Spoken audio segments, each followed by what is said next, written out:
Update. Am I the a-hole for exposing my parents' favoritism? Original story.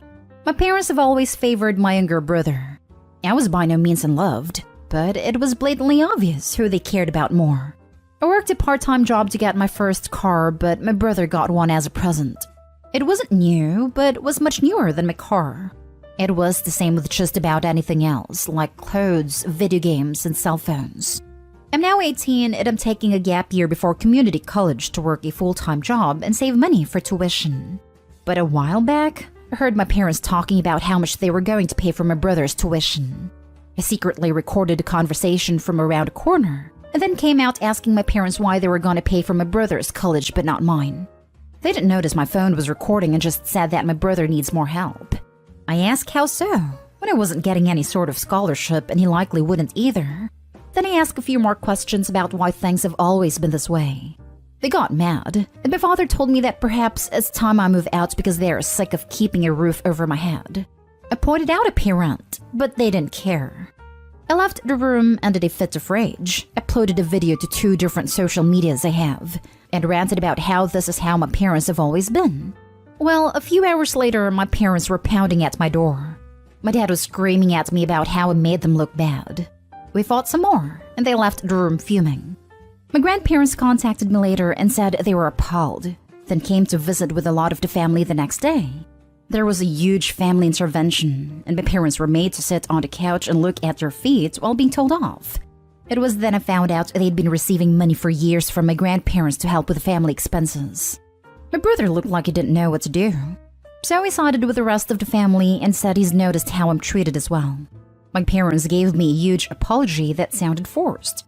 My grandparents have offered that I come live with them soon and will cut off the monthly payments to my parents. My father told me I should have never told the rest of the family and now won't talk to me, and my mother has been crying for days. So I'm starting to wonder if I went too far. Now for the top comments before reading the update. Not today, home. Your parents are just pissed because people know the truth about them, and they're no longer going to be receiving handouts from your grandparents. That's what they're really upset about, losing their free money. Go live with your grandparents. They sound awesome with how quickly they backed you. Not today, Hall, and wow, very well played. I'm delighted to hear that the rest of your family had your back. Good luck. Right? It's so good to hear that the rest of the family supported Opie, since that never seems to happen in the sub. Not today, Hall, all the way. As someone who was cast aside because my parents favored my younger sibling over my brother and I applaud you loud and clear. Go live with your grandparents if that's what you want, or go stay with friends. I have a feeling you're going to be just fine and excel at whatever career you choose. You didn't go too far. You conquered. Go live with your grandparents, save your money, and get your education. You didn't cause this. They did. Good luck and hugs. And now for the update. I decided to go ahead and call my grandparents to accept their offer to move in. During the phone call, I asked them why there was monthly payments being sent to my parents. Turns out my parents were living beyond their means for a while because my mother quit her job to be a full-time stay-at-home mom. My grandparents decided to help out by sending them money monthly to help with my parents' mortgage, and also to set aside some of that money for college savings for both my brother and I that was to be split evenly. Turns out my parents only planned to put that savings towards my brother's college, and that's also how they bought his car as well. So from now on, my parents are now on their own financially. Likely my mother will have to go back to work to help my dad keep up the mortgage. I confronted my parents and asked why they've always treated my brother as the favorite, then asked if there was something I needed to know. Turns out there was nothing. Literally nothing. I'm not an affair baby, not even an unplanned pregnancy. They just liked my brother more. I was mad as hell, and we argued a lot before I left the room because I had enough. My grandparents showed up on Saturday with a moving truck. My parents were floored when we started bringing in boxes to pack. My father got in our way, and I reminded him how he said that I should move out, so I am. My mother cried some more and said that my father was just angry in the moment when he said that, and they had been counting on my rent money to help with my brother's college fund. I asked if that meant he would never have had to pay rent like I did when it turns 18. My father then said that since I was taking a gap year to work, then my rent money could have helped my brother, which means they never intended for him to get a job while going to college. My grandpa was enraged and confronted my father, saying he raised him better than this. He chewed him out, saying he's never been more disappointed in him, and they will no longer receive any more financial support. And then said he disowned them both if they ever tried to retaliate against me for exposing them. My father backed down, but neither he or my mother said another word to me. I had a bit of an awkward conversation with my brothers. We said our goodbyes to each other, and that was it. I just got in my car, waved, and drove off. I'm now fully moved into my new room at my grandparents' house. It's a little smaller, but nice. And my grandparents are very welcoming. I'm going to keep working hard to move forward from here, and I appreciate everyone's support. They had been counting on my rent money to help with my brother's college fund. At that point, any doubts you had should have disappeared. You're leaving forever, and their only thought is, but what about money for us and your brother? Your parents are irredeemable a-holes. Also, I really like your grandfather. My grandpa's an incredible person. He's stern but very nice, and I'll always be thankful for his support. I'm so glad you've got your grandparents. And please tell him that a very impressed internet stranger said I wish he'd adopt me as his grandchild. My dad could use a good telling off like that. Holy heck, that was deservedly brutal. Congrats on escaping your parents, and I hope you have nothing but good things from here on out in life. Thanks. I'm so sorry this happened to you. My dad's parents were just like this for absolutely no reason either. I'm glad your grandparents have helped you move in with them. Kudos to you for trying so hard to buy your own car, etc. Thanks. It took a year of saving from a part-time job to afford a car, but I got a good deal on it and it runs pretty decent. So this whole situation sucks, but there is a bright side here. You know the value of $1 and have developed a good work ethic. You know how to budget month to month, prioritize rent, and save toward big purchases.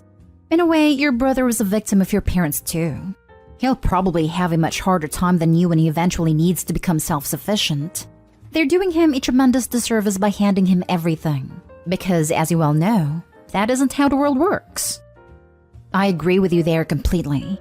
Hopefully now that my parents will have to budget more and my mother will need to get a job again for the first time in nearly 20 years, my brother will see what it was like to live in my shoes.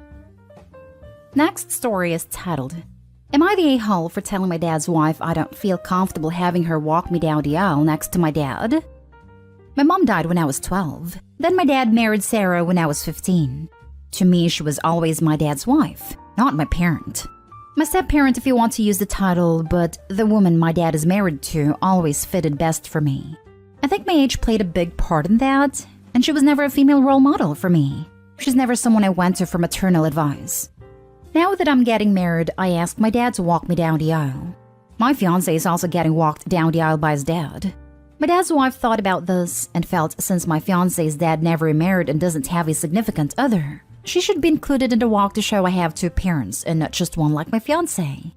Therein lies the problem. To me, I do only have one parent. She never filled any kind of significant role in my life. I appreciate her as the woman who makes my dad happy, but I don't feel like she was much of an influential person in my life, and I don't love her like that. So the idea of having her be presented as my second parent feels wrong. I told her I didn't feel comfortable with it, and she told me it was wrong after 10 years of knowing her. She left it alone after that, but then she learned that I took a patch out of my mom's wedding dress to add to mine, and she told me I was refusing to represent all my parents, and that was wrong. I told her yet again I did not feel comfortable with it. She said I was an a-hole, but Dad told her she was overreacting. My sisters are hearing crap about it too. Am I the a-hole? Not the a-hole. Who invites themselves into a wedding party?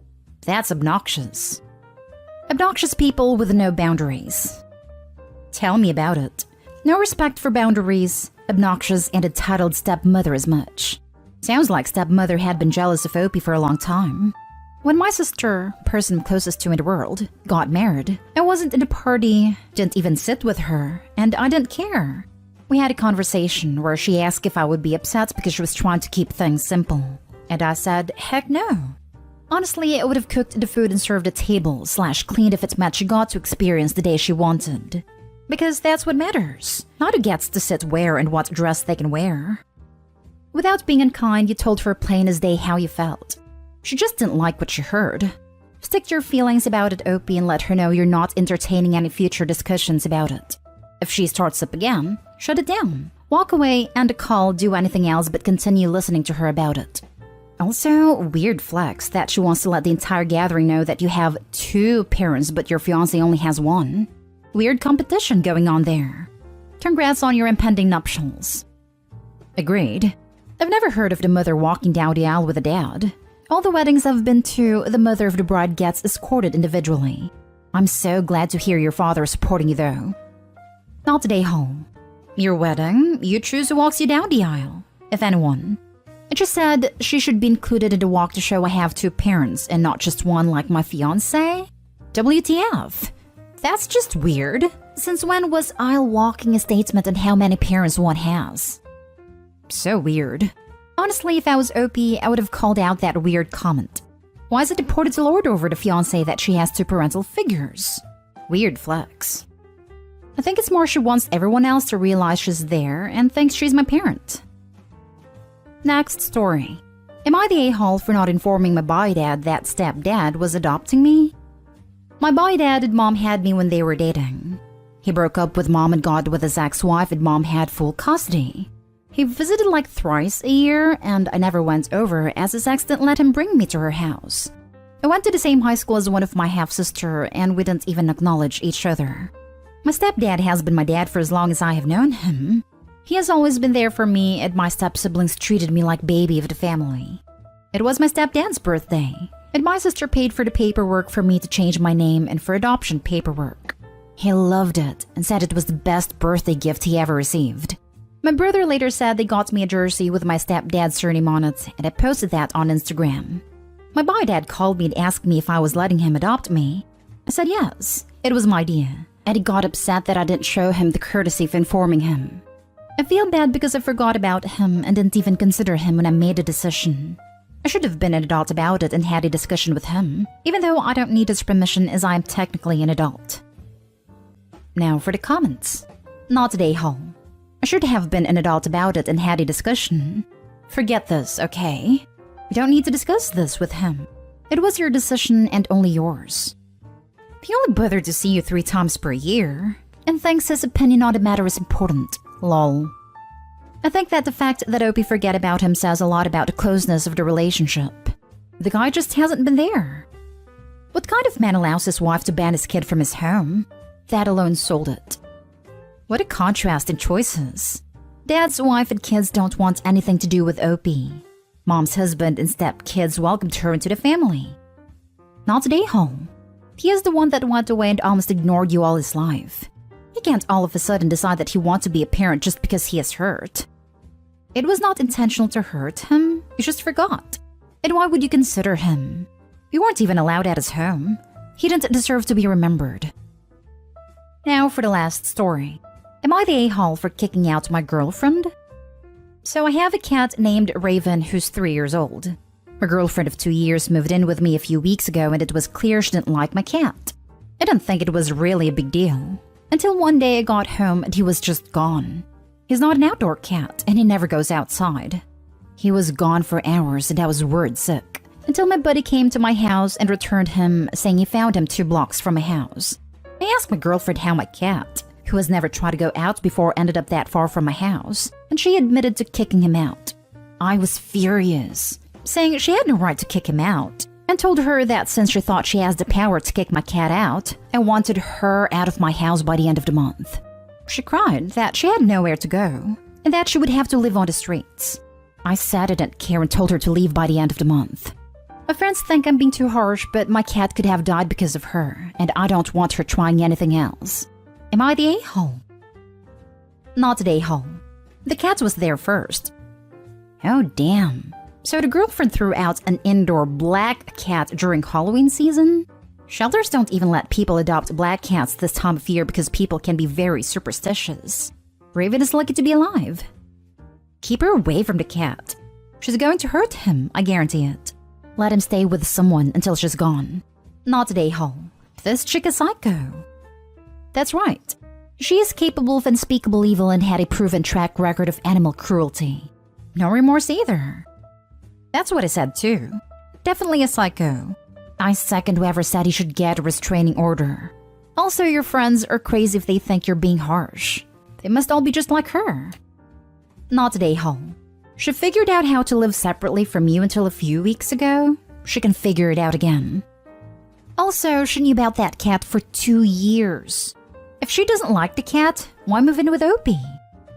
Because she thought she could always just get away with getting rid of the cat unilaterally. She's acting like this is an ask forgiveness, not permission situation, when it's actually a holy cow, get the heck out of my life, you unempathetic monster situation. Stand your ground, Opie. She is self-centered to the point of not caring if a living creature lives or dies or suffers.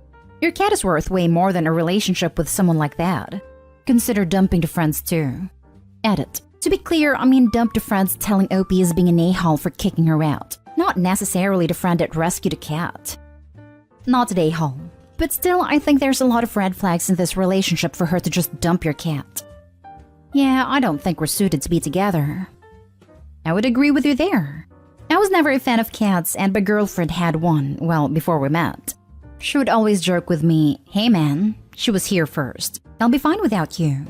We moved in together back in April, and I learned to accept said cat, and even had some fun together. Our cat passed away very suddenly about a month ago. I cried more than I expected, and I realized I was a bigger fan of my girlfriend's cat than I let on. 100% not today, home. Miss you, Luna.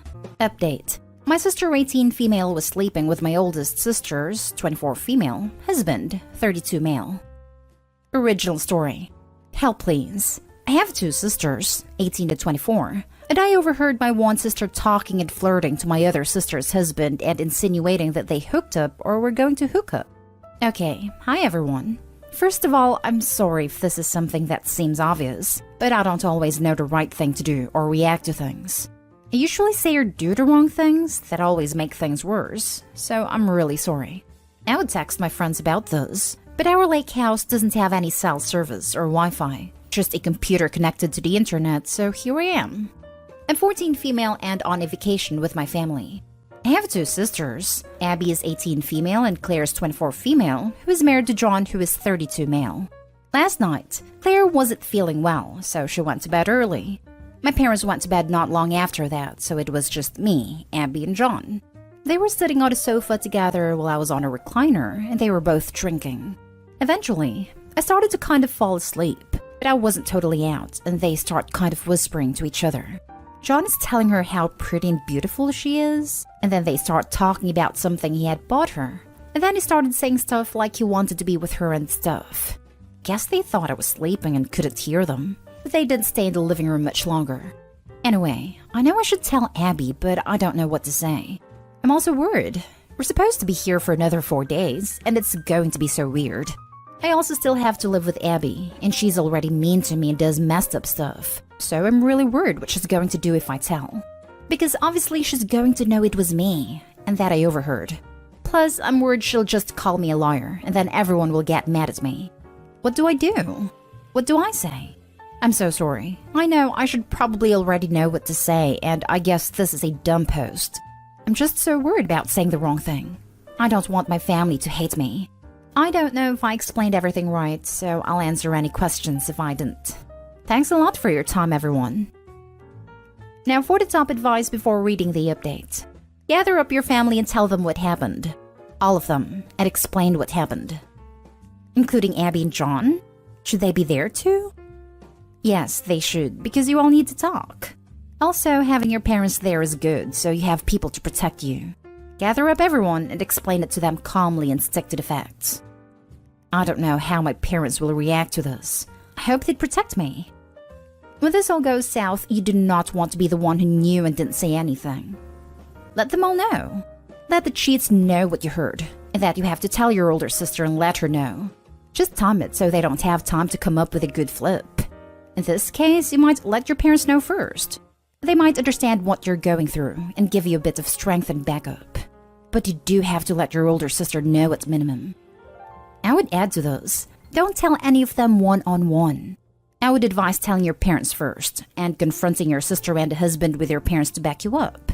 People who are scared of being discovered are unpredictable, and the husband or even your sister may try to hurt you if you corner them alone. I'm sorry you're in this position. This is one hell of a minefield you're in, little cousin. Were you able to record anything at all? If you can't be upfront with your elder sister, find a covert way to tell her and let her figure out the rest. No, I didn't record anything. And I don't know how to do that. What would I say to be covert? I'm really bad at this. This isn't something anybody is good at, unless you're a trained private investigator. Does your sister know all your friends' numbers? I'd send sister a text from your friend's or boyfriend's phone. Something one step removed so it's harder to tie it to you. But you probably need to do it face-to-face with both parents there. I hope your dad isn't crazy. Face-to-face lets them see in your face that you're serious. All you really have is speculation right now, though. And now for the update. Hi everyone. So I, 14 female, had a post here where I basically asked for advice about a situation I overheard between my sister Abby, 18 female, and my older sister Claire's 24 female husband, 32 male. Basically, they thought I was sleeping and started flirting and talking about sleeping together. I told my oldest sister and my parents, and they freaked out, and it made a whole huge fight. Which I feel bad about because I ruined everyone's vacation, but I think my oldest sister needed to know. It ended up that John was sleeping with Abby for probably a while, and my parents were so pissed. I thought they'd be pissed at me too, but they weren't. So they kicked Abby out, like legit. My mom, she's crazy, threw all of her clothes out of the house and told her to get the hell out and not bother coming back home. Claire lost her mind on John, and he called her all kinds of bad names, and him and my dad almost got into a fist fight. But he left too, and I don't know where him or Abby are staying. My sister is a mess, and I think she's definitely going to break up with John. I'm sad that what I said blew everything up, but I guess I'm glad my sister knows now because that wasn't fair to her what was going on. I can't believe they were just talking about it in front of me. I really wish I just hadn't heard anything. So that's the update, and it sucks, and I feel really bad. Thanks to everyone who commented though. An affair with your 18-year-old just now of age sister possibly went on for a while. Hon, call the police. John is a cop. That's even worse. Dude is a cop and is sleeping with a girl barely out of high school? You did the right thing telling your sister. I feel really bad about all the drama I caused, but I feel like it would have been worse if I didn't. You didn't cause the drama. Your sister and brother-in-law did by being crappy. You just exposed their crappiness. Yeah, I guess you're right. Tell your sister it's not her fault. She didn't know she married a sleaze. I don't know when your sister turned 18, but a 32-year-old cop being intimate with a teenager screams predator to me. Don't get me wrong, your sister messed up, but I also doubt it was her idea. How long were they together, and how long had he been sleeping with the 18-year-old? Was she groomed? John is a gigantic dirtbag. I don't know. I don't know a lot about it, just kind of what it is, but probably for at least a year, unfortunately. I'm a bit worried about Abby. I get the feeling John may have groomed her. She's only 18. You got the impression that this has been going on for a while. He talked about buying her things. He's both older and an authority figure as a cop. I get your mom and Claire being angry at her, but I think someone needs to find her and ask her some questions about this relationship. When did it start, how, etc. Given the ages involved, I feel like John may be a pred. My sister says it's been at least a year. Now for the last story. Update. My 16 female sisters, 23 female, husband 34 male, made weird comments about me that made me uncomfortable. I told mom, 47 female, and she said I'm acting jealous. Original story. Okay, so last night was my birthday. My sister and her husband, they got married a few months ago, came over to celebrate along with my parents and me and our little brother. My sister's husband was drinking a lot. We have a big backyard and we're all in the pool. At one point, my brother-in-law got a phone call, so he went inside to talk. My dad wanted to grill more burgers, so he asked me to go into the basement for more lighter fuel. My house is really big, but a lot of people don't realize that the vents are all connected and sound travels. So my brother-in-law was at the second floor bathroom, but I could hear him through the vent in the basement. I wasn't trying to eavesdrop, so I'm not sure how this conversation started. But then I overheard him say, "Yeah, I'm here for her birthday. You should see what she's wearing. It's insane." Then he described my bathing suit. Said my body was so tight it makes him sick. and then said how it sucks. It was my 16th birthday. He was still talking, but I felt really weird and freaked out, so I ran out and went to my mom. I took her aside. She had been talking to my sister and told her everything I had heard. After I was done, she literally rolled her eyes and said really loud, "Please, Asher, if you're going to make up stories, at least make them plausible." At this point, my brother-in-law was back outside, so I was really freaked out he was going to hear. But my mom kept saying stuff like, why would he look at a kid like that when he has my sister? How my sister is prettier anyway. And it's clear I've been jealous since they have gotten married. I got really upset and just left. I think I might have been crying, but as I'm going back in, my mom says super loudly to everyone how I need to pick to be dramatic or a liar, but I can't be both. My mom has always liked my sister more than me, but she's never been that mean. I feel like if I talk to my sister, she's just going to say I'm dramatic and jealous too, because that's what my mom said. Now for the top advice before reading the update. He is a perv and maybe a ped. How old was your sister when she got with him? I'm not sure. I know they met while she was in college. I think 19 or 20? Cool. He still is a weirdo and a perv. Keep a close eye on him. He seems like the type to force himself on you. Stay cautious. It's not surprising that with an age gap like that in their marriage, that her husband is already looking at someone younger than her. They don't believe you. So what you do is distance yourself as much as humanly possible from that scumbag. You should tell your sister too. Not for an I told you so moment possibly in the future, but so that she can't say you didn't warn her if he eventually leaves her or cheats on her with someone younger. Even if she says you're dramatic, you keep your distance and say you want absolutely nothing to do with him. Then have a conversation with your mother again. I know I'm young, but I need you to take me seriously. He made inappropriate comments and you don't have my back. If you really think I'm being dramatic, then I know I can't trust you and I really need you to have my back. Thanks for this advice. I think I'm going to tell my sister. I'm scared of her reaction. Look, the best thing to do is to stay far away from that creep. If you hear him saying something, record him if possible. He'll probably text you or something when you turn 18. Take pictures and block him. You can use those pictures as proof for your mom and sister. Most likely he will cheat on your sister, and hopefully they will break up soon anyway. Tell your sister and dad if he is in the picture. They may not believe you, which will suck, but just tell them so they have it in the back of their head to think about, even if they don't believe you. Well, you 100% know that if anyone ever violates you, your mom will not be supportive. You need to start looking out for yourself today. Is it fair? No. Will it help you stay alive and not violated? Yes, but only help. If your brother-in-law is around, just do not go swimming or swim in a t-shirt and shorts. Avoid being in the room with him alone.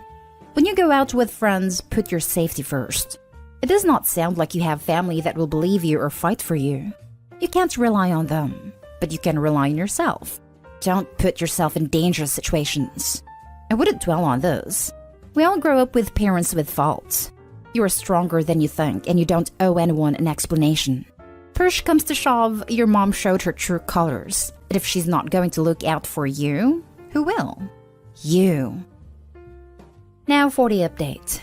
So the next day, I ended up telling my sister what I overheard her husband saying, and she flipped out.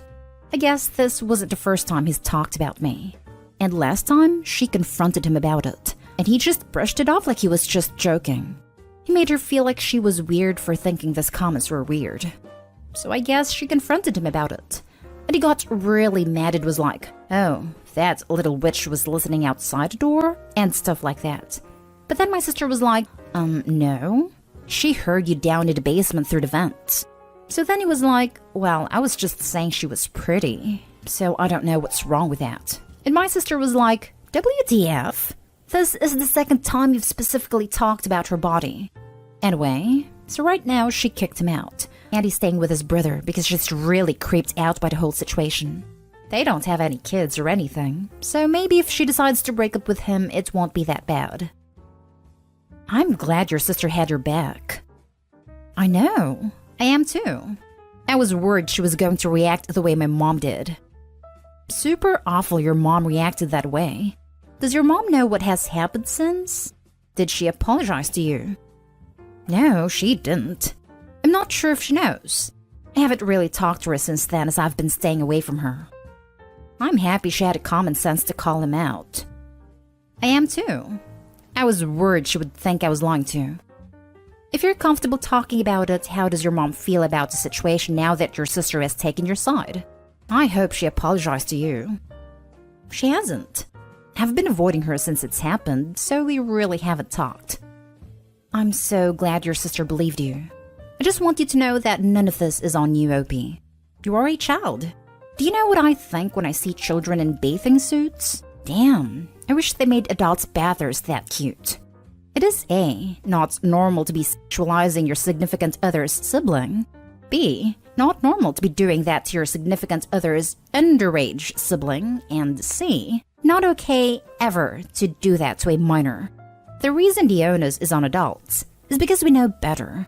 Do not let your brother-in-law convince you he was innocent, because he's relying on those blurred lines to say, well, I didn't know she'd find it offensive. He knew. He knows. I'm so sorry you had to put up with this creep, and I'm so sorry your mom didn't believe you. Be safe, Opie. Thank you. Not only does he know what he's doing is creepy, it also what it did to Opie's sister. For a 34-year-old man to be married to a 23-year-old woman, he had to have started dating her when she was barely more than a child. Opie, this may not seem like as big a deal to you at 16, but when you're in your 30s, look back at 18 to 22 years old, and tell me whether you think a man dating them is anything but gross and an abuse of power. Opie, I'm so glad that your sister saw through him. I hope she gets a divorce because her husband is a creep. And it's appalling that your mother didn't support you on this front. While this isn't strictly your mother's fault, the fact that your mother is so willing to blame women for something objectively horrible that a man did is part of why her daughters have been vulnerable to your brother-in-law. Shame on her. Update. Am I the a-hole for accidentally calling out a new colleague on lying about her language skills? Original story. Last week, a new colleague, Kathy, 33 female, started at my 25 female workplace. She instantly stood out in the team because she seems like someone who is very loud and assertive. Two of my colleagues, me and Kathy, were having coffee in a break room. We were the only ones in there and we were sitting far apart when the subject of travel was brought up. My colleague said she wasn't booking trips anymore because it'll probably get cancelled because of the bug anyway. Kathy immediately cut in about how sad she is because she travels so often, and she goes on these far exotic trips to Europe as her hobby. When I think exotic, I think the Bahamas or something instead of Europe, but cool. Kathy then jokes about how all this no-travel business is making her fear that she'll lose some of her foreign language skills. I asked what languages she spoke. She claimed to be fluent in 3 European languages, among which were French and Dutch. Kathy said she was at a native speaker level and went on about how people in Europe were always surprised when they found out she wasn't from there. I was excited because I never get to speak Dutch over here. I was raised in Belgium, which has 3 national languages, French and Dutch, which are my mother tongues and the most commonly spoken there, and German. It's quite common to be pretty fluent in at least 2 out of the 3 languages in Belgium because you're required to learn them at school, along with English, from a young age. I told Kathy, oh fun, we have something in common then, in Dutch. She immediately pulled this sour face and asked me if that was supposed to be Dutch. I said yes. She laughed awkwardly and said she couldn't understand because I have a terrible accent and must not be that good at speaking it. Now see, I don't have an accent. I speak Dutch more fluently than I speak English. I told Kathy that I grew up speaking Dutch and speak it to my family all the time. She got miffed and asked what languages I speak and where I'm from. I told her I'm from Belgium, so I speak French, and I added what she just said you speak as well. Cool, we can speak French instead. I acknowledged that I was a bit of a prick here, because by that point I knew she probably lied about speaking French as well. She then shoved her chair back and angrily got up, said whatever, and stumped off. It was awkward. My other colleagues just kinda shrugged and said she shouldn't have lied.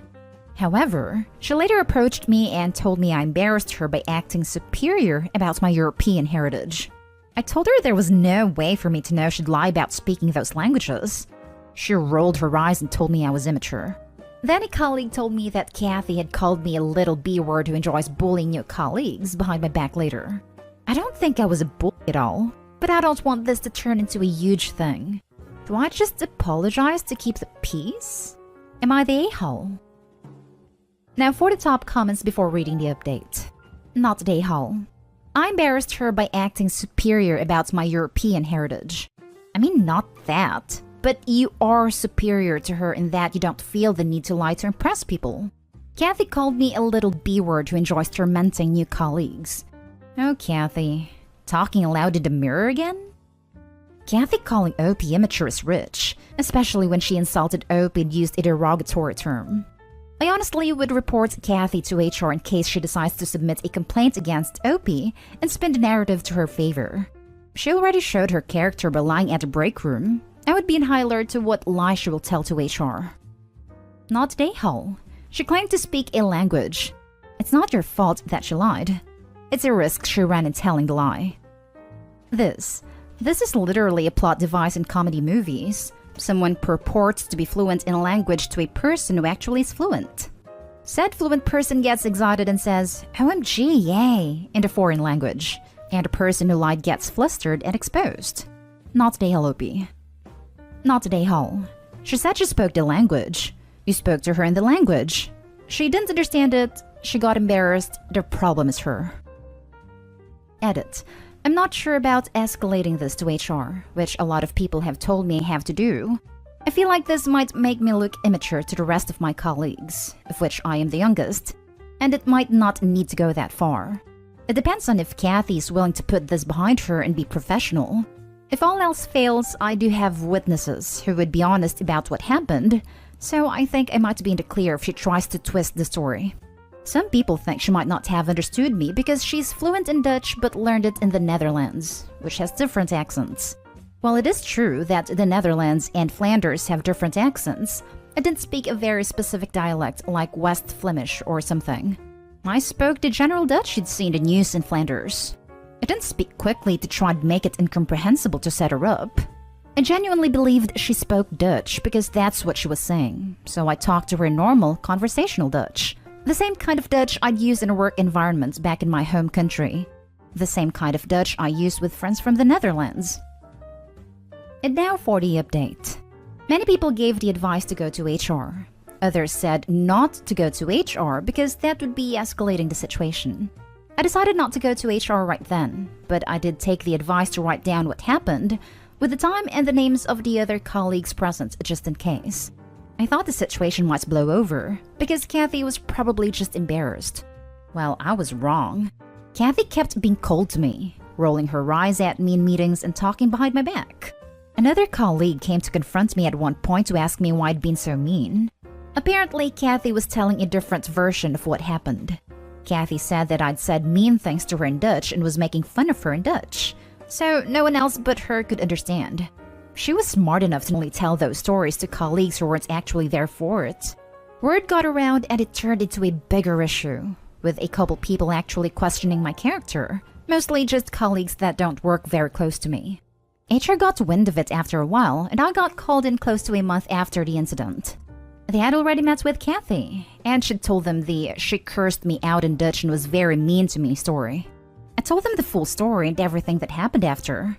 They asked me if there was anyone else present who could confirm this, so those colleagues came and told them that Kathy had lied about speaking a language, stormed out, and then started calling me a B-word, etc. to others. They thanked me for my time, and I got on with work. Nothing happened until a week later when I was informed that Kathy was asked to leave. Apparently, Kathy had doubled down on the lies and told everyone I was the one lying, and she did speak those languages. So my boss told her in that case she'd have no problem talking to one of our Canadian colleagues, who wasn't involved in the situation, in French in front of him, just to confirm. At this point, Kathy admitted she had been lying.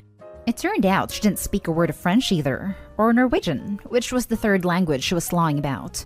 This was enough for them to let her go, because part of the reason they hired her was that they were so impressed by her speaking multiple languages and work experiences she'd had abroad. The work experiences were made up as well. I'm just happy it's over. I'm confident it wasn't really my fault it blew up now. If it wasn't me who caught her in a lie, someone else probably would have down the line. The few people who kind of believed her ended up coming to me and apologizing for questioning me about what happened, so that's all sorted. Edit. Some people asking why they didn't test her language skills in the hiring process. Our jobs don't actually require us to speak Dutch, French, or Norwegian. I think they probably just saw it as a plus or something that made her stand out from other candidates. Kathy at next job. Okay, no common languages. I speak a dead language. Colleague. Oh really? Say something. Kathy, sweating. Dead language as in speaking to the dead. Colleague. Huh? Kathy, panicked. I previously worked at the coroner's office. I would love to know what was going through Kathy's mind when she decided to escalate and double down on the lies. Given that she also made up other large chunks of her resume, I think maybe she subscribes to the theory that people will be too stunned at the audacity to do anything about it. I remember reading this and thinking, why the hell would someone lie about being able to speak another language? It's such an easy found out lie that's laughable. Next story is titled, Am I the a-hole for telling a neighbor she can't expect only old people to live in our street? I moved into my house about 2 or 3 years ago. I'm 30, look 20, with a family. It's also a British town, and my house is semi-detached in a street of terraced houses. I'm quite the introvert, so apart from my direct neighbors, I really made no attempt at getting to know the rest around my house. That being said, if someone speaks to me, I will happily speak to them. Cue to the incident. An old-age pensioner came up to me while I was taking stuff to my car, and she started asking questions.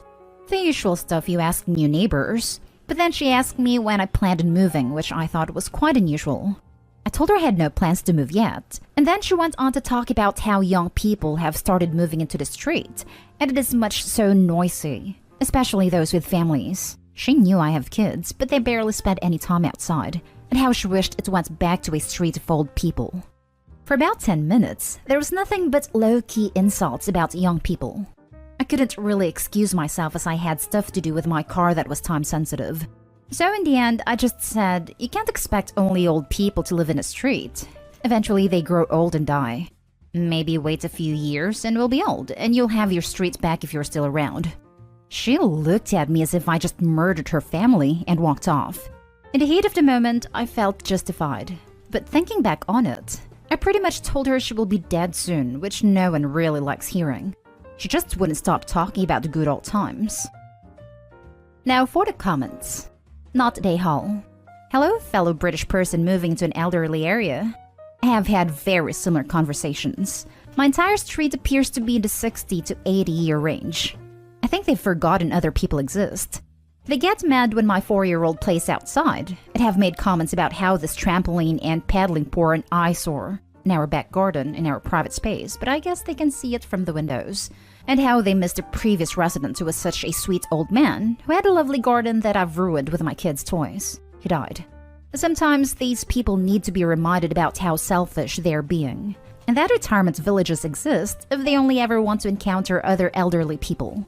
I certainly don't want anyone to die anytime soon, but at the same time, I really hope a few more families move into my area. My grandmother in the US had a young family moved into the neighborhood, and they're all delighted to have a child around. They go to the child's school place, have her over to bake cookies, take her to swim lessons.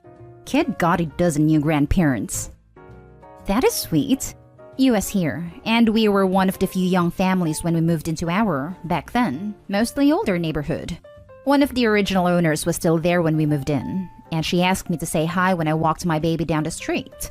She was an adorable woman who happily shared the 70-year history of the neighborhood. But we mostly heard how happy everyone was to have kids in the neighborhood. Not Day Hall. This woman wants to stand around in your yard and insult you, ask when you plan on leaving, and make you feel unwelcome.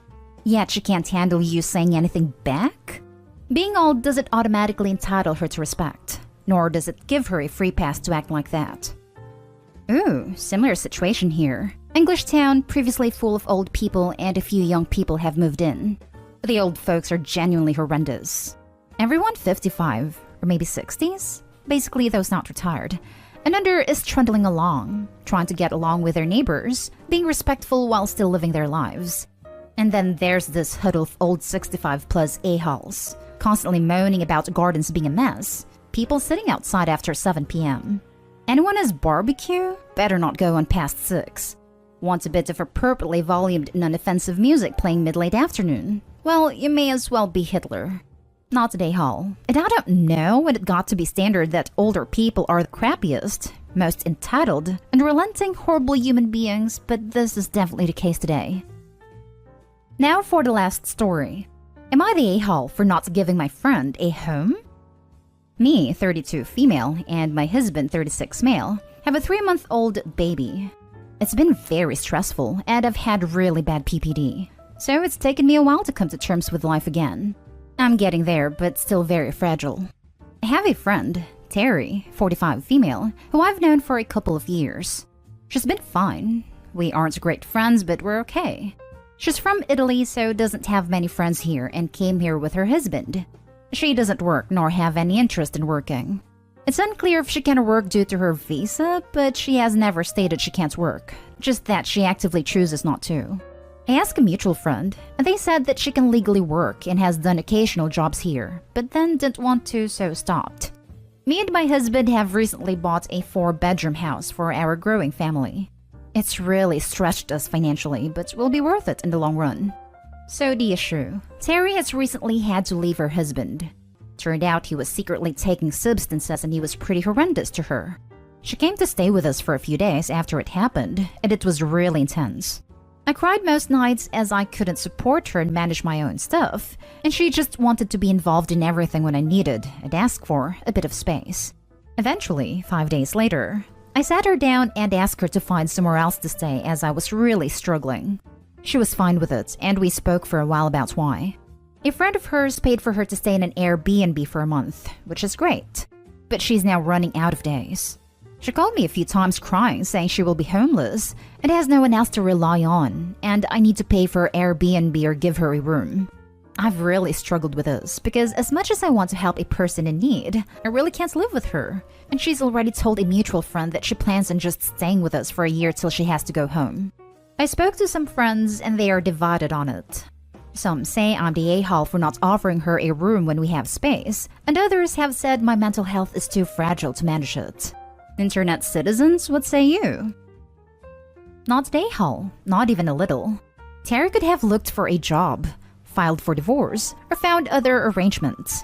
Instead, she decided to come back to your home, where she will presumably mooch off you, not paying rent, utility, or food. You need to prioritize yourself here. PPD is no joke. New parenting is hard. Terry can find another person to mooch off. No kidding. And the fact that she's planning to stay with Opie for a year is presumptuous and entitled. Opie needs to focus on Opie's needs. Why aren't the friends calling you the a-hole offering to give her a place to stay? Not the a-hole.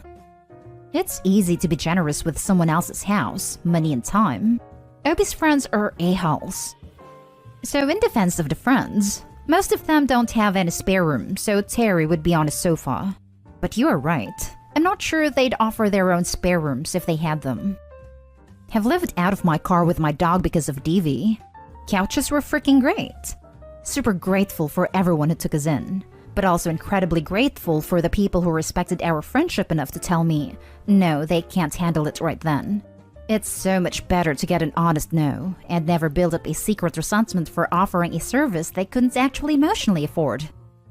I hope things are better for you now. That's a tough situation. I really appreciate your perspective. Thank you. Am I the a-hole for not wanting to reconnect with my estranged children? Plus update. Original post. Okay, so to keep this as short as possible, I was married young and had 3 children with my ex-wife. When our oldest was 10, my ex had an affair, and we separated. We obviously didn't tell the kids why we were divorced, but the kids seemed to resent only me for it. In hindsight, keeping it from them was a mistake, but hindsight is 20/20 and it no longer matters. As they got older, my relationship with them got worse and worse, and by the time my youngest was 17, they had mostly stopped talking to me, other than to degrade me. I wanted to tell the kids at one point or another, but my ex threatened to make life very difficult for me and my mother if I did, and she was in a position where she really could have. After being ignored completely for about 2 years and ending up in the hospital due to an OD attempt, My boss, who was a friend long before he was my boss, offered me a position at a different location across the country. I was at my lowest. My kids hated me, and so I decided this may help me restart my life. It's been wonderful. I met my current wife 10 months after I moved here and now have 2 kids with her. She helped me pull out of severe depression and put me back together again. I firmly believe she saved my life. I haven't heard a peep from my kids for over a decade, and told my mother long ago, who they still saw until her passing, that I didn't want any more updates about them after my middle daughter got married, and it sent me into a spiral. So I have no idea what they're doing, if they're married, if they have kids, etc., and I don't want to. After so many years, I finally moved on from that life 100%.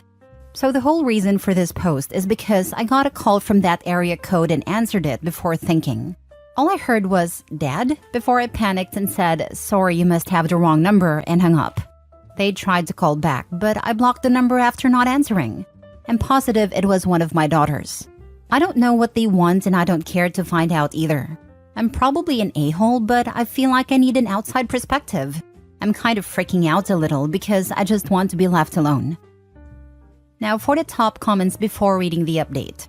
I mean, it sounds that your ex just feed a lot of lies to them, so they thought that it was because you had an affair. But I guess they now know the truth, thus trying to reach out to you. Not the a-hole, and if I were you, I would try to talk to them and see what they wanted. So don't be afraid. Call them, talk to them, and tell them the truth. This is the way to move on. Email, then everything is in writing. You can take your time to digest and respond. Not the a-hole. If, and only if, OP wants to hear why they called, email is the best. If they want to apologize for how they treated him, they shouldn't expect his answer. Email is the best. If talking to them will bring strong flashbacks, email is the best. But he absolutely doesn't have to talk to them. When they were degrading him, when OP OD'd, all of them were adults. And any adults know that there are 2 sides of every story. They were victims of ex's lies, but they became bullies and abusers themselves. Driving someone to self-harm takes a lot of effort. He owes nothing to them. He owes to be a responsible parent and partner to his minor kids and his wife. And if letting them back into his life could cause a mental crisis again, it is just irresponsible to let it happen. If one or more of your kids wanted to apologize to you and establish a relationship, would you be open to it? Is there room for healing? If so, is there anyone who could be the go-between on your behalf and see what they wanted? Parental alienation is a form of brainwashing, so their behavior, which you never deserved, could have stemmed from that. Your children also didn't deserve this brainwashing. I fully understand why you would not want to open that door again. If one or more of your kids is seeing things more clearly now, the potential for healing could be huge. The choice is yours, and you are not the a-hole regardless of which choice you make. This is a great perspective. My mother-in-law brainwashed my husband and his sister against their father. They haven't talked to that man in 40 years. He wasn't a father of the year, but he wasn't a monster either. This happened to me with my older son. I miss him, but to him, I'm a monster. Your children are also old enough now to know the truth. Your ex-wife has done the maximum amount of damage that can possibly be done. What are you achieving by protecting her? Tell them and get it off your chest, then move on. They can decide if they want to believe you or not, and whether or not they want to be in your life. Keep in mind, the same manipulative cow that did this to you is the person raising your children.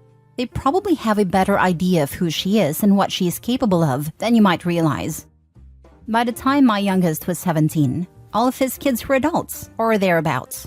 After years of abuse and hatred, he is happy. Leave him in peace. Now for the update. I called my uncle and found out it was my oldest daughter trying to get in touch. I've been reading as many comments as I can, but it's a lot. My therapist made an opening for me Monday, and I've called my boss to take that day out. I'm just going to write down everything I can think of, and my therapist and wife are going to help with that. I think emails are the way to go for now. A big concern I have is my young kids. I don't want them to foster a relationship with someone who might pull the rug out from under them, but I'll discuss that Monday with my therapist. Honestly, that's really it for now. I've gained a lot of different perspectives and it's been helpful, but a bit overwhelming too. I guess I'll update later, but I feel this needs to be a very slow process and I still don't know why she's trying to contact me yet. I did unblock that number long enough to tell her I'll send an email address later, but just doing that was really hard. My wife actually typed it for me. Also, I noticed some people thought I was on drugs, but the only drug I ever took was that one time I tried to end it. And I didn't move until my youngest was 19 and oldest was 24, which was 2 years after our last communication of any kind. Hope that clears up any misunderstanding. Next story. Am I the a-hole for refusing to reconcile with my stepdaughter? When I, 40 male, was 22, I met my late wife Lou, who was then 26. She was with her then partner of 10 years, Mark. She had a 7-year-old daughter, and I had fun sort of older uncle relationship with her. We'll call her Taylor. I also had a friend relationship with Taylor when Lou was with Mark. For context, I'm white. Lou was white, but Mark was black, so Taylor is mixed race. Over the next couple of years, Lou and Mark separated, but I remained friends with Lou, and in 2009, I got into a relationship with Lou after her and Mark already split.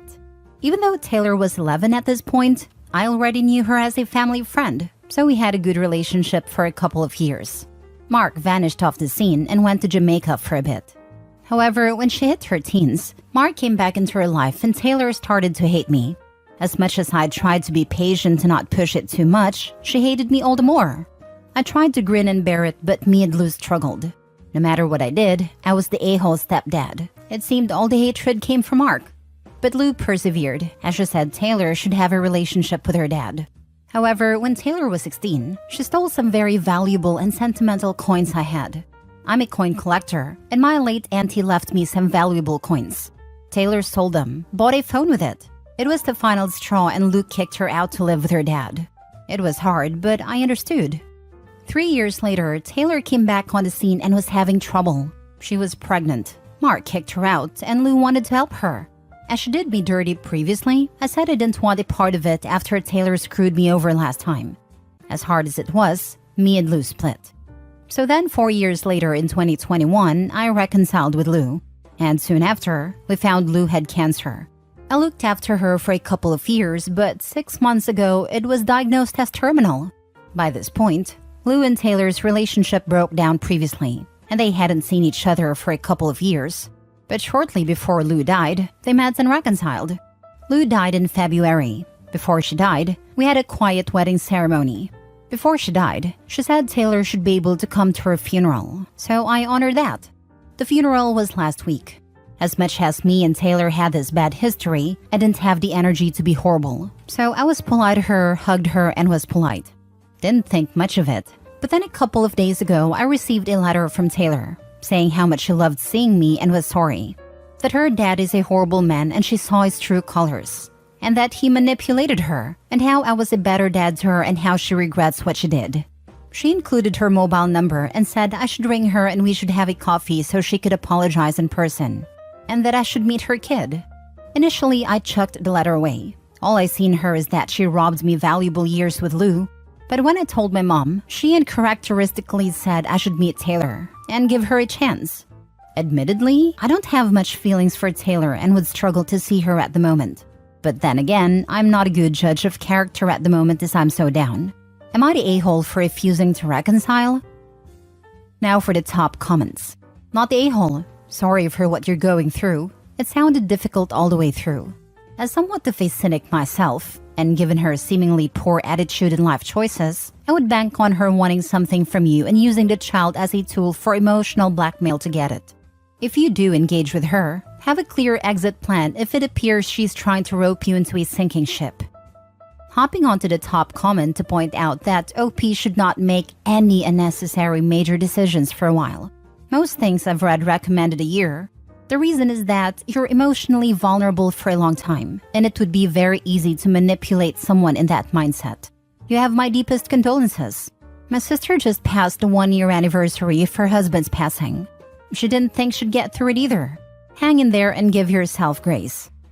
Yeah, sounds like Biodad is a piece of work, and now her mom is gone, so Taylor is looking for support, and or a babysitter. But by my rough calculation, Taylor is 25 to 27 years old now. She's had years to try to make it up to OP and hasn't bothered. It's very telling she's only trying to make up now. Not the a-hole. She may want closure, but it sounds like you do not. Sounds like she wants you to pay for something. Ding ding ding. I'm guessing she'll use the child to dangle a living, breathing connection to Lou in his face, which she can have daily access to if she just lets them move in for the low price of $3.99. Not the a-hole. Some doors are best left unopened. Taylor is very likely only coming to you because things didn't work out with her biological father, and she wants the benefits that fathers typically bring to daughters, like handyman services, money, etc. I have a truly awful cousin that is 46 and a single mother of a 7-year-old who has never met her father, and my cousin would be homeless if it wasn't for her parents. Even adult children lean heavily on parents, especially if they're selfish. If my 16-year-old stole something important to me and pawned it so they could buy a new phone, I would honestly disown them. I'm not pouring my heart, soul, money, and time into the upbringing of a kid just to have them be a degenerate criminal. I'll do whatever I can to get them out of my house, and that would be it. Last story. Am I the a-hole for not forgiving my sister as she had an affair with my husband, even though I accepted my husband back? I, 33 female, married my husband Alex, 35 male, 8 years ago. About 5 years ago, my mom died sometime after my second child was born. I went into depression due to her death and postpartum. We stayed at my mom's house for about 6 months with my sister Sally, 28 female.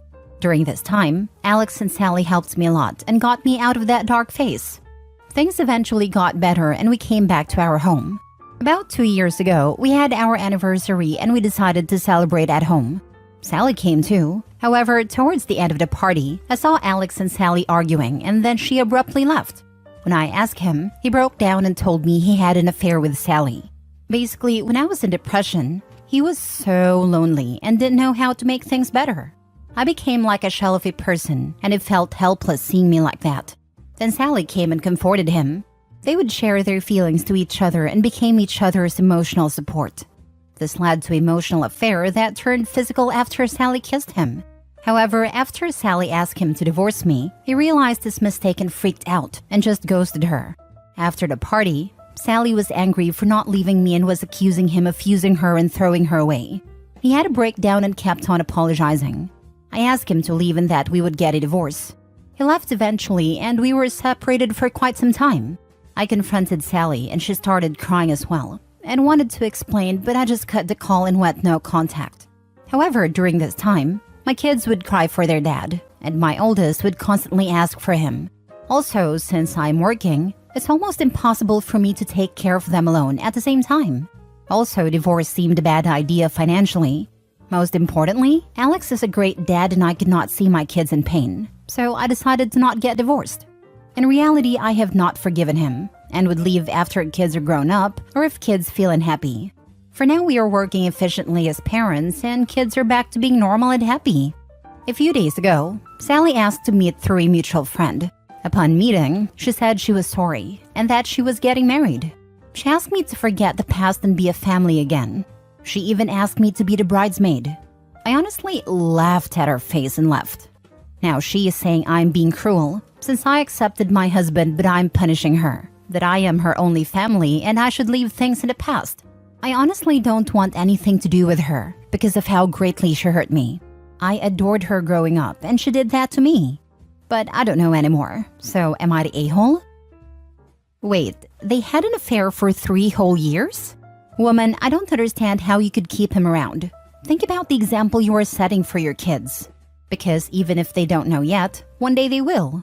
Don't let them think forgiving an affair is acceptable ever. It sounded to me like they had a brief affair. He ghosted her, then they had a fight at a family event about the fact that he ghosted her, and that's how OP found out. I thought that too, but then I thought it would be super weird that his sister would bring it up years later at the anniversary party. So that got me thinking that it was a 3-year affair. Sister asked him to leave his wife, he ghosted her, and then she freaked out. Not the a-hole, but I still think you should have divorced your husband. You could have been co-parents in separate houses. That way the kids could still see their dad. A good dad doesn't translate to a good husband. Anyway, to each their own, you don't owe your sister anything. But to change one thing you said, that she did that to you at the end, is inaccurate. They both did that to you. Your husband is just as responsible as your sister is. Honestly, my parents divorced when I was 10 years old due to infidelity on my dad's part. And while there were tough times for my mom, brother, and I can confirm that all of us were so much happier that there wasn't tension in the household of pretending to like each other in front of us and forced conversations to make our home life seem normal. Agreed, staying together for the kids is rarely good for the kids. 100%. When my mother and former stepdad sat me down and explained that they were getting a divorce, I was so ridiculously relieved. They weren't awful, but there was always tension in the house, and even at the age 10, I could tell they were not happy together anymore. They co-parented my younger brother beautifully together, and he never abandoned me since he was the only dad I ever felt any love for. Real dad is a POS. They remained friends until my mom passed. As someone whose parents should have divorced but did not, I can confirm the tension is 100% palpable, and that OP's kids know exactly what is going on. Even though my siblings and I are all grown adults now, we still call it the Cold War. Edit: I have been very clear with my husband that I have not forgiven him. I might forgive him in the future, I might never. Right now, I don't know. However, I cannot take his right to be a dad as well, as we both love our kids a lot.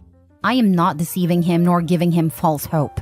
As for kids being happy, if at any point in future I feel they're unhappy or this arrangement is doing more harm than good, then we will choose the route to co-parent.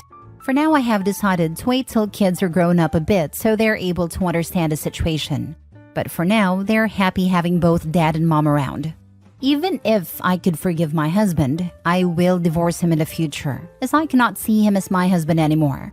And to everyone asking if I'm sleeping with him in personal messages, no, I am not. Update. Am I the a-hole for announcing my pregnancy first? Original story. I, 26 female, am married to my dear husband, 26 male, and have an older sister, 27 female, who I'll call Kathy. For some background, Kathy was the golden child, but my parents rapidly changed their tune when she failed uni and started a party lifestyle for a bit. No longer the case. Suddenly, I was the favorite, because I finished school and had a moderately successful life. I think it's BS that my parents have/had favorites, and I largely keep my distance, but it's something that has troubled Kathy a lot.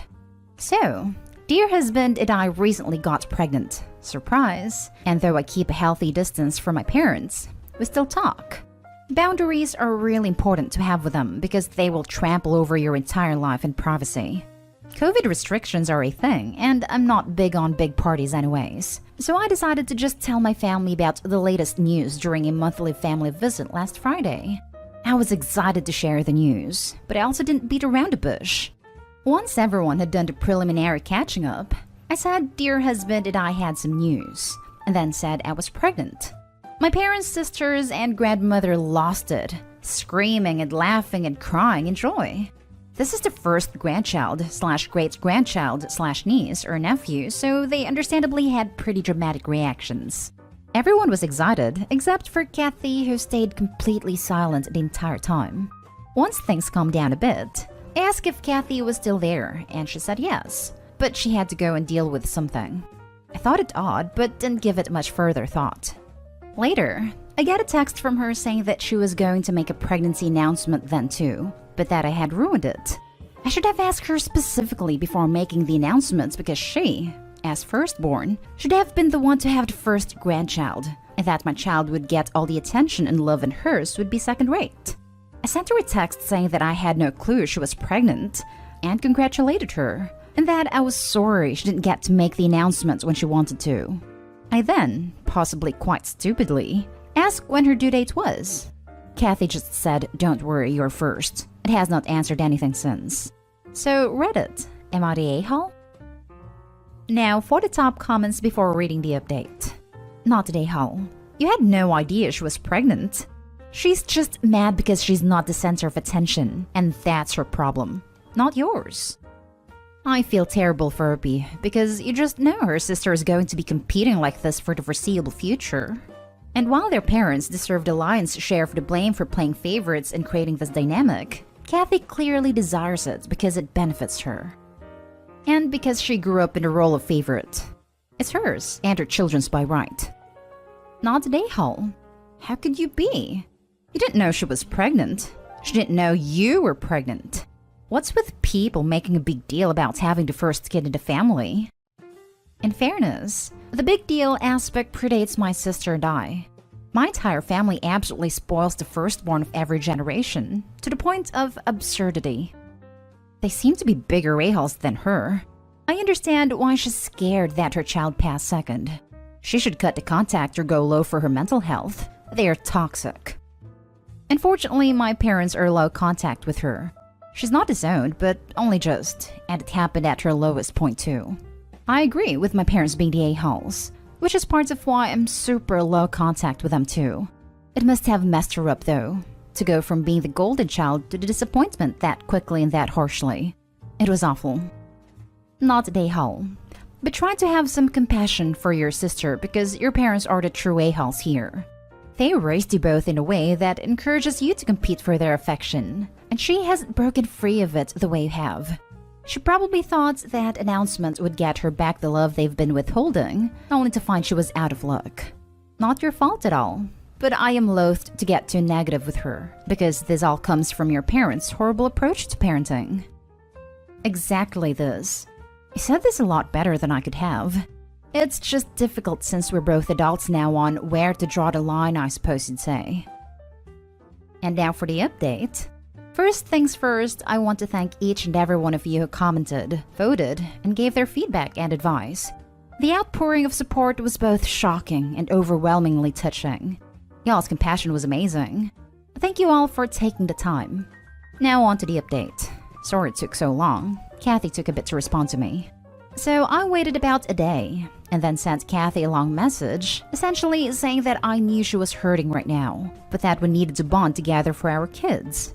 That our parents did wrong by all of us kids, and that we needed to stop the cycle then and there, but we could only do that if we worked together. Corny, I know, but it needed saying.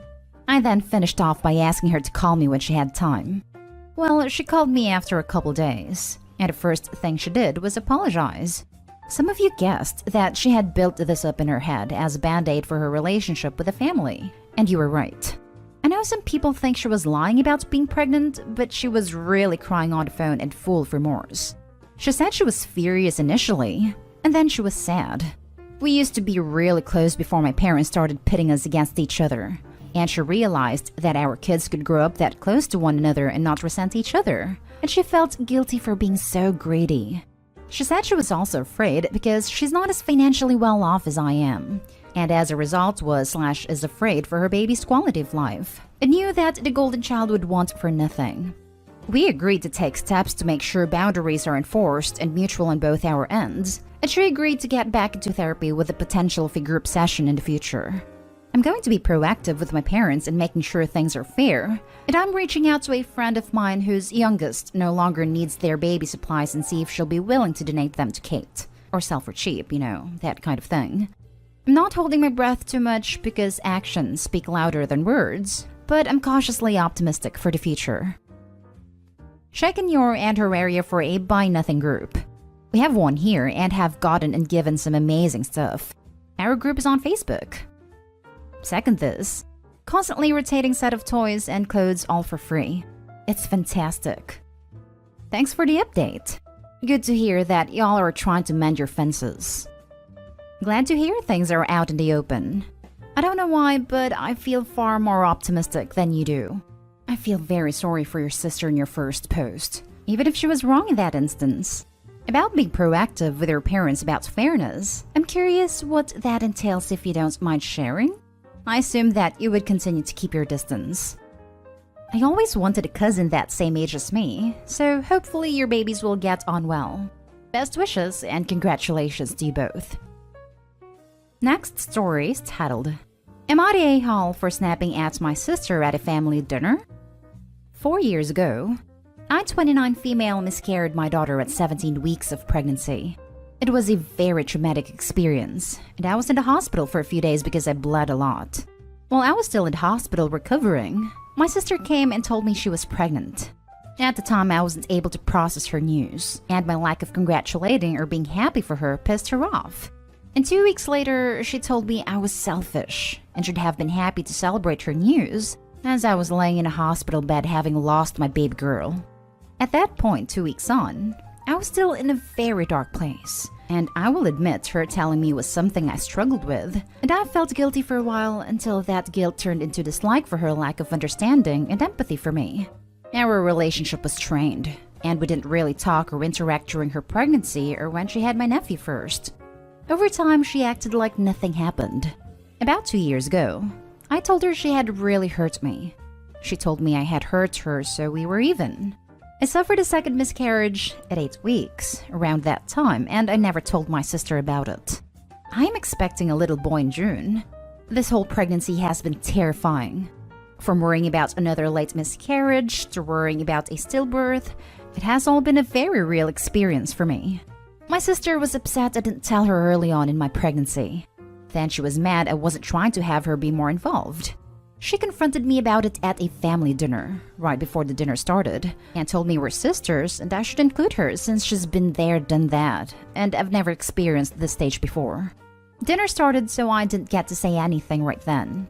I hadn't planned to hold it in, but then she made a passive-aggressive comment that at least mom and dad make the effort to bring everyone together and act like we're all family, and she was glaring at me and I snapped.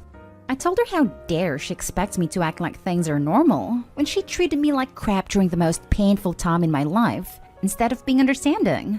I told her I had felt guilty initially for not being able to be happy, but 2 weeks later, she decides to act like I was a monster for not being happy about her news. And then she expects me to act like everything is fine and we're fine, and that's not going to happen. I told her how she responded to me changed our relationship. My parents and husband calmed me down. And my dad commented that I needed to be careful and think of my baby. Then it came out that I'd had another miscarriage, and it was a crap show. My sister called me a witch for snapping at her the way I did in front of our parents. And she told me it was me who started the whole thing, but not saying congratulations when she told me the news of her pregnancy. She told me I was the selfish one because I was in pain, etc., and that I should be the one making the effort and not her. Am I the a-hole? Now for the comments. Not the a-hole. Announcing your pregnancy to someone who's in the hospital recovering from their own miscarriage is tactless at best and heartless at worst. Then she had the audacity to be mad that you weren't happy for her? I can understand why you didn't tell her about this pregnancy earlier. I wouldn't have either. Yeah, this is crazy. Also, sister keeps on freaking going by. At this point, I can only call it purposefully riling up Opie. You cannot be this dense, man. I also lost a daughter at 17 weeks, and if my sister had done that to me while I was at the hospital recovering, I would never speak to her again. You were not the a-hole, and your sister was an awful human being. So awful. Big time. I lost my first at 16 weeks. Second was a 30-week stillbirth. Third was an 18-week miscarriage. Then I had my son. Another miscarriage. Then my daughter. I would have gone absolutely no contact with this despicable excuse for a human. Not the a-hole. Your sister sounds like a major one for wanting all the news to be about or involve herself in, so she can make it more about her. You have every right to keep your pregnancy a secret if you wish to, and I seriously hope you stay okay and give birth to a happy, healthy little one, Opie. Best of wishes for you on that regard. Seriously. Why does everything have to be about sister? Opie's miscarriage had absolutely nothing to do with sister. Sister could have taken finding out that information as an opportunity to reflect on why she was shut out, but would rather play the victim. What a jerk. Not the a-hole. Your sister is essentially blaming you for not grieving in a way that accommodated her need for validation. Her expectations for you when you were dealing with the aftermath of a miscarriage were totally unrealistic and entirely self-centered. She needs to grow up and realize that the world does not revolve around her. Until then, I would suggest you make it clear to her and the rest of your family that your very real grief will never come second to her selfish need for validation. And every time she brings it up without an apology and changed behavior, she's just driving a wedge further between you two. Seriously though, who does that? What she did was like showing up at a funeral and announcing a pregnancy, and then getting mad at anyone there who doesn't take a break from their sorrow to appropriately congratulate her. You were still in the hospital for crying out loud. Holy crap, that is so callous and inconsiderate. Now for the last story. Am I the a-hole for not replacing my nephew's pants and shoes after my daughter threw up on them? My husband and I have 2 daughters. Amelia is 6 and Paige 3. Paige recently started throwing up whenever she gets scared. We're not entirely sure why she does this, but we know she can't control it. My brother, sister-in-law, and their kids, 7 male and 5 female, were here yesterday, and one of the first things we told them was that nobody's allowed to scare Paige, and that if she gets scared, she will throw up. My nephew wanted to test this, so he hid behind Paige's door and scared her when she went to her room. She threw up on his pants and shoes and ran to find me. I calmed Paige down and started to get her ready for her nap while my husband cleaned up the vomit, when my sister-in-law came to me asking about when I'll pay her for my nephew's pants and shoes or when I'll buy new ones. I asked what she was talking about, and she said that since Paige destroyed the clothes, I need to replace them. First of all, I'm pretty sure vomit comes out in the wash. If not, we have some kind of stain-removing fairy/genie/wizard living in our washing machine. And second, everyone was given a warning that if they scare Paige, she'll throw up, and nephew decided to scare her anyway. My sister-in-law got huffy and insisted that we need to replace nephew's clothes. My brother tried telling her it's fine and it'll come out in the wash, but she continued to argue. I eventually told her she could either shut up or leave. She chose the latter and has been complaining to my brother about the pants and the shoes since. Am I the a-hole for not replacing my nephew's pants and shoes after he made my daughter throw up in them? We told them was that nobody's allowed to scare Paige and that if she gets scared, she will throw up. My nephew wanted to test this, so he hid behind Paige's door and scared her. Not the a-hole. That's all I needed to make that decision. Exactly this. I was totally ready to go the other way when I first read the title, but Opie told them not to do it and exactly what would happen if they did. It's not their fault the kid didn't listen. And they're not destroyed. Sister-in-law is just looking for some money/new stuff because it's totally washable. Definitely not the a-hole. Not the a-hole. Your sister-in-law sounds difficult. Yeah. Not the a-hole. Also, surprised that this was your sister-in-law's only reaction. Not surprised that her son disobeyed a direct request or an apology for his behavior. At least he learned that actions have consequences. Not the a-hole. I don't suppose in all your sister-in-law's grandstanding she bothered to address the tormenting her 7-year-old son did to your 3-year-old daughter? And how she's going to teach your nephew to respect other people? And if your nephew jumped out trying to scare your daughter and tipped red wine, or something similarly staining, all over himself because of his actions, would she expect you to pay for her child's choices in that instance too? I hope your nephew apologized for upsetting your daughter. It's clear where the kid got his attitude from anyway. Not the a-hole. Even if you hadn't warned them, vomit comes out of the wash. And the most you owed her is a load of laundry. You did warn them, and your nephew took it upon himself to go directly against that. Play stupid games, win stupid prizes.